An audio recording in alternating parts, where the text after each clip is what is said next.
Hey, all, one of the most important things you guys can know in terms of the nutrients going in your body is how to read a food label. So we'll walk you through it right here. Um, you can see this particular label is for macaroni and cheese. So we'll want to start at the top, right? So we want to see what a serving size is. In this case, it's 1 cup. And then in this box of macaroni and cheese, you would have 2 servings, right? So the next thing we look at is 1 cup or 1 serving is 250 calories. So in this box is actually 500 calories. And then if you look at the fat, that's also always listed, you'd have 110 calories per serving from fat or 220 in the total box.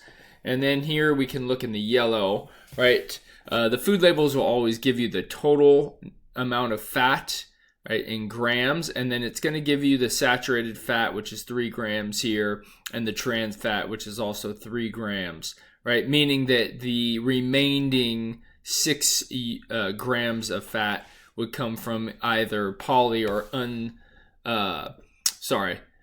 unsaturated or monounsaturated or polyunsaturated fats, right? And then if you look here, you have cholesterol. We know cholesterol that is associated with animal products, right? In this case, the cheese portion of the macaroni and cheese, right? So we do get some cholesterol. And then we look at sodium. Recommendation for sodium is about 2,400 milligrams or under 2,400 milligrams per day. And you never want to eat more than 480 milligrams per serving or per meal. So something to be mindful of there. It's almost it meets almost your total amount for each meal that you have. And then if you look here, you have your total carbohydrate. So 31 grams of carbohydrate, right? We know that we get 4 calories per gram of carb. Macaroni cheese has no dietary fiber. Again, fiber can usually be taken off. It is counted in the total total carbohydrate, right? But it doesn't.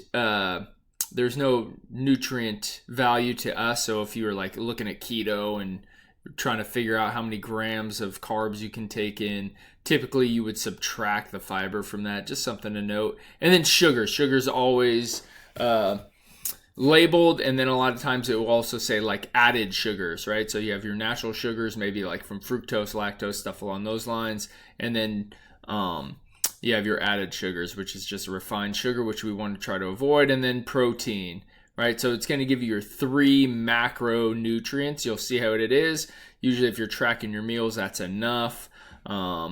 But if you want to really get to the nuts and bolts and you start looking at micronutrients, so vitamins and minerals and whatnot, you'll see those, and that's down in the blue, and they'll give you not necessarily a number. Sometimes it will, but oftentimes a percentage. So you can see over here in the purple, right, it gives you a percentage of your daily value. That's based off of 2,000 calorie diet, right? So if you're saying cholesterol 30 milligrams, right, is 10%. Right, so 10% of a 2,000 calorie diet, that'd be essentially you're looking at getting 200 or something along those lines, right? So that's what we got. And then you can see I have another slide here, just another one, and you can see, right, again, one cup size, 2 containers. Sometimes they'll give you your macronutrient totals down here at the end, right? They'll give you some of your more some of the stuff that you're kind of looking for, so your recommended daily allowances in terms of what you're looking at, or in terms of how much you want to take in. So some of the food labels, the bigger it is, the more information you'll get. This is actually off a box of cereal, so just to kind of give you an idea. All right, thanks for listening.